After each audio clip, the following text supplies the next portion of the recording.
சென்னை எண்ணூர் அனல் மின் நிலைய நிலக்கரி இறக்குமதிக்காக கொசஸ்தலை ஆற்றின் நடுவே தனியார் ஒப்பந்த நிறுவனம் மணல் கொட்டியதற்கு கடும் எதிர்ப்பு எழுந்துள்ளது. 8 மீனவர் கிராமங்களைச் சேர்ந்த 2000க்கும் மேற்பட்ட மீனவர்களின் வாழ்வாதாரமாக உள்ள கொசஸ்தலை ஆற்றின் நடுவே கன்வேயர் பெல்ட் மூலம் நிலக்கரியை இறக்க ராதா இன்ஜினியரிங் நிறுவனம் திட்டமிட்டு மணலை கொட்டியுள்ளது. இதனால் ஆற்று நீர்வளம் மீன்வளத்துடன் சுற்றுச்சூழலும் பாதித்து மீனவர்களின் வாழ்வாதாரம் பாதிக்கும் சூழல் ஏற்பட்டுள்ளது. இதுகுறித்து புகார் அளித்தும் நடவடிக்கை எடுக்காததால் கடலில் இறங்கி மீனவர்கள் போராட்டத்தில் ஈடுபட்டனர். ஆட்சியர் அலுவலகத்திற்கு வந்து செல்லும் பொதுமக்களுக்கு கழிவறை, குடிநீர் உள்ளிட்ட அடிப்படை வசதிகள் செய்து தர திருவாரூர் மாவட்ட நிர்வாகத்திற்கு கோரிக்கை விடுக்கப்பட்டுள்ளது. திருவாரூர் மாவட்ட ஆட்சியர் அலுவலகத்திற்கு நாள்தோறும் ஏராளமான பொதுமக்கள் பல்வேறு பணிகளுக்காக வந்து செல்கின்றனர். ஆனால் அவர்கள் காத்திருக்க மேற்கூரையுடன் கூடிய அறையோ, இருக்கை உள்ளிட்ட போதுமான அடிப்படை வசதிகளோ இல்லை. இதுகுறித்து பலமுறை புகார் அளித்தும் திமுக அரசு நிர்வாகம் நடவடிக்கை எடுக்காத நிலையில் தேர்தல் வரும் இந்த சமயத்திலாவது அடிப்படை வசதிகளை செய்து தருகிறீர்களா பார்ப்போம் என மக்கள் காத்திருக்கின்றனர். திருவாரூர் மாவட்ட ஆட்சியர் அலுவலகத்தில் பெண்களுக்கான ஒரு தனி கழிப்பறை வசதியோ அல்லது பொதுமக்கள் தங்கி களைப்பாறுவதற்கு மாவட்ட ஆட்சியரை சந்தித்து மனு கொடுக்கிற நேரத்தில் அனைவருக்கும் ஓய்வெடுப்பதற்கு ஒரு ஓய்வறையோ இதுவரை கிடையாது. ஆனால் குறிப்பாக சொல்ல வேண்டுமென்றால் திருவாரூர் மாவட்டத்தில் மட்டும்தான் இந்த வசதி இல்லை. தருமபுரி மாவட்டம் மாரண்டஹள்ளியில் பேரூராட்சி வளர்ச்சி நிதியிலிருந்து கட்டப்பட்ட நவீன எரிவாயு தகன மேடை திறக்கப்படாமல் உள்ளது. 1.5 கோடி ரூபாய் மதிப்பீட்டில் கட்டி முடிக்கப்பட்ட நவீன தகன மேடை 3 ஆண்டுகளாகியும் திறக்கப்படாமல் புதர் மண்டியுள்ளதால் இறந்தவர்களை எரியூட்ட தருமபுரிக்கு செல்லும் அவல நிலை உள்ளது. இதுகுறித்து பலமுறை மாரண்டஹள்ளி பேரூராட்சிக்கு கோரிக்கை விடுத்தும் கண்டுகொள்ளவில்லை என குற்றம் சாட்டும் பொதுமக்கள் இறந்தும் நிம்மதியில்லாத நிலையை ஏற்படுத்தும் ஸ்டாலின் மாடல் அரசின் மாவட்ட நிர்வாகம் தகன மேடையை திறக்க உடனடியாக நடவடிக்கை எடுக்க வேண்டும் என வலியுறுத்தினர். பேருந்தை போக்குவரத்திற்கு இடையூறாக நிறுத்தியதால் பயணிகள் மற்றும் பொதுமக்கள் அவதியடைந்தனர். மேலும் அரசு பேருந்து நேர காப்பாளரை மிரட்டும் தொனியில் தனியார் பேருந்து ஓட்டுநர் மற்றும் நடத்துனர் நடந்து கொண்ட விதம் காண்போரிடையே அதிர்ச்சியை ஏற்படுத்தியது.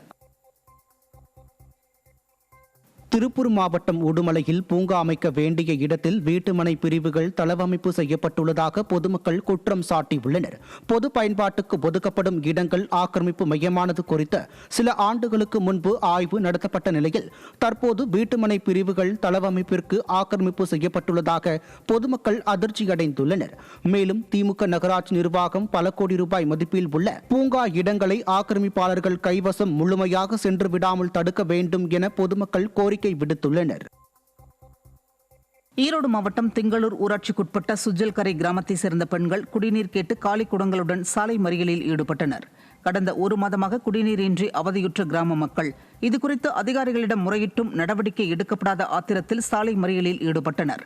மக்களின் அடிப்படை தேவையான குடிநீரை முறையாக விநியோகிக்காமல் ஆடம்பர விளம்பரத்திற்கு முனைப்பு காட்டும் ஸ்டாலின் மாடல் அரசுக்கு வரும் தேர்தலில் தக்க பாடம் புகட்டப்படும் என கிராம மக்கள் எச்சரித்தனர். கன்னியாகுமரி மாவட்டம் நாகர்கோவில் ஆட்சியர் அலுவலக வெளி சுவற்றில் ஸ்டாலின் வருகை குறித்த போஸ்டர்கள் ஒட்டியதற்கு பொதுமக்கள் கண்டனம் தெரிவித்துள்ளனர். மக்கள் வரிப்பணம் பல லட்சம் ரூபாய் செலவில் வரையப்பட்ட ஓவியங்கள் மீது ஸ்டாலின் வருகை குறித்த போஸ்டர்களை திமுகவினர் ஒட்டினர். திமுகவினரின் இந்த செயல் பொதுமக்களிடம் அதிருப்தியை ஏற்படுத்திய நிலையில் மாவட்ட ஆட்சியரின் உத்தரவின் பேரில் அவைகள் கிழித்து எறியப்பட்டன. நாகை மாவட்டம் இறையான்குடி கிராமத்தில் 5 ஆண்டுகளாக பாதிப்படைந்த 1000 ஏக்கர் குறுவை சாகுபடி நிலத்திற்கு பயிர் காப்பீட்டு தொகை வழங்காததை கண்டித்து விவசாயிகள் தேர்தல் புறக்கணிப்பு போராட்டத்தில் ஈடுபட போவதாக தெரிவித்துள்ளனர். திருக்குவளை அருகே இறையான்குடி கிராமத்தில் பாதித்த 1000 ஏக்கர் குறுவை பயிர்களுக்கு காப்பீடு நிவாரணம் வழங்காமல் திமுக அரசு இழுத்தடித்து வருவதால் திமுக அரசுக்கு எதிராக வருகின்ற சட்டமன்ற தேர்தல் புறக்கணிப்பு போராட்டம் நடத்தப்போவதாக சுவரொட்டி மூலம் அப்பகுதி மக்கள் விளம்பரப்படுத்தியுள்ளனர். கள்ளக்குறிச்சி மாவட்டம் சித்தலூர் கிராமத்தில் அமைந்துள்ள அங்காளம்மன் திருக்கோயிலில் மயான கொள்ளை திருவிழா வெகு விமர்சையாக நடைபெற்றது. சப்பரத்தில் அங்காளம்மன் எழுந்தருளி இரத்த காட்டேரி காளி போன்ற வேடம் அணிந்து பக்தர்கள் வீதி உலா வந்தனர். மேலும் மயான கொள்ளை நிகழ்ச்சியில் திரளான பக்தர்கள் கலந்து கொண்டு அங்காளம்மனை வழிபட்டனர். கடலூர் மாவட்ட ஆட்சியர் அலுவலகத்தில் பட்டா கேட்டு மனு கொடுக்க பொதுமக்கள் குவிந்ததால் பரபரப்பு ஏற்பட்டது. மாவட்ட நிர்வாகத்தால் பட்டா வழங்குவதில் குளறுபடி ஏற்பட்டதால் பொதுமக்கள் பட்டா கேட்டு நீண்ட வரிசையில் காத்திருந்து மனு கொடுக்கும் அவலநிலை ஏற்பட்டுள்ளதாக பொதுமக்கள் வேதனை தெரிவித்துள்ளனர். மேலும் பலமுறை மாவட்ட ஆட்சியரிடம் பட்டா வேண்டி மனுக்கள் கொடுத்தும் எவ்வித நடவடிக்கை எடுக்கவில்லை என பொதுமக்கள் குற்றம் சாட்டியுள்ளனர். கிரஷர் அமைப்பதற்கு எதிர்ப்பு தெரிவித்து பெரம்பலூர் மாவட்ட ஆட்சியர் அலுவலகத்தை பொதுமக்கள் முற்றுகையிட்டதால் பரபரப்பு ஏற்பட்டது. பேரளி சுற்றுவட்டார கிராமத்தில் 30க்கும் மேற்பட்ட கிரஷர்கள் ஏற்கனவே செயல்பட்டு வரும் நிலையில் புதிதாக கிரஷர் அமைப்பதற்கு மாவட்ட நிர்வாகம் அனுமதி வழங்கியுள்ளதை கண்டித்து ஆத்திரமடைந்த பொதுமக்கள் முற்றுகையிட்டு போராட்டம் நடத்தினர். மேலும் திமுக அரசு நிர்வாகம் கிரஷர் அமைக்கும் பணிகளில் மிகுந்த கவனம் செலுத்தி வருவதால் பொதுமக்கள் வாழ்வாதாரம் பாதிக்கப்பட்டுள்ளதாக மக்கள் வேதனை தெரிவித்துள்ளனர். மாதிரி மக்களோட கொந்தளிப்பு மேல் அதிகமாகிற மாதிரி தொடர்ந்து பார்த்தீங்கன்னா புதிய கிரசருக்கு வந்துட்டு அனுமதி கொடுத்துட்டு இருக்காங்க மாவட்ட நிர்வாகம். இதை கண்டிச்சு இன்னைக்கு பேரளி கிராம மக்கள் பெருவாரியா திரண்டிருக்கோம். தொடர்ந்து இந்த மாதிரி நீங்க விவசாய நிலத்தை பாதிக்கிற வகையில ஒரு நடுவுல விவசாயிகளோட நடு காட்டுல கிரசர் போறதுக்கு எதன் அடிப்படையில் அவங்க அனுமதி கொடுக்குறாங்க? இது புதுசா நடக்கிறது இல்லை. 2024 பேரளியில பஞ்சாயத்துல வச்சு தீர்மானம் போட்டிருக்கோம். இதுக்கு மேல எந்த கிரசர் ஆலைகளும் பேரளிக்கு தேவையில்லைன்னு சொல்லிட்டு, அதே மாதிரி இருக்கிற ஆலைகளும் பாத்தீங்கன்னா அதை ஒழுங்குபடுத்தி முறையற்ற தன்மையா ஓடிட்டு இருக்கு. அதையும் கட்டுப்படுத்துன்னு சொல்லியிருக்கோம். விருதுநகர் மாவட்டம் ஸ்ரீவில்லிபுத்தூரில் தக்காளி விலை வீழ்ச்சியால் கவலையடைந்த விவசாயிகள் காய்கறிகளுக்கும் அரசு கொள்முதல் விலையை நிர்ணயம் செய்ய கோரிக்கை விடுத்துள்ளனர். கடந்த 2 மாதங்களுக்கு முன்பு 80 ரூபாய்க்கு விற்ற 1 கிலோ தக்காளி தற்போது விளைச்சல் அதிகமாகி உள்ளதால் விலை பெருமளவு சரிந்து கிலோ 10 ரூபாய்க்கு விற்பனையாகிறது. இவ்வாறு விளைச்சல் அதிகரித்து விலை அதல பாதாளத்திற்கு சரிந்து செல்வதால் விவசாயிகள் பெரும் நஷ்டத்தை சந்தித்து வருகின்றனர்.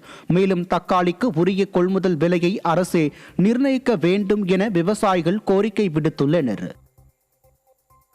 திருவாரூர் மாவட்டம் தியாகராஜர் கோவிலுக்கு சொந்தமான திருமண மண்டபத்தை பயன்பாட்டிற்கு கொண்டுவர வேண்டும் என பொதுமக்கள் வலியுறுத்தியுள்ளனர்.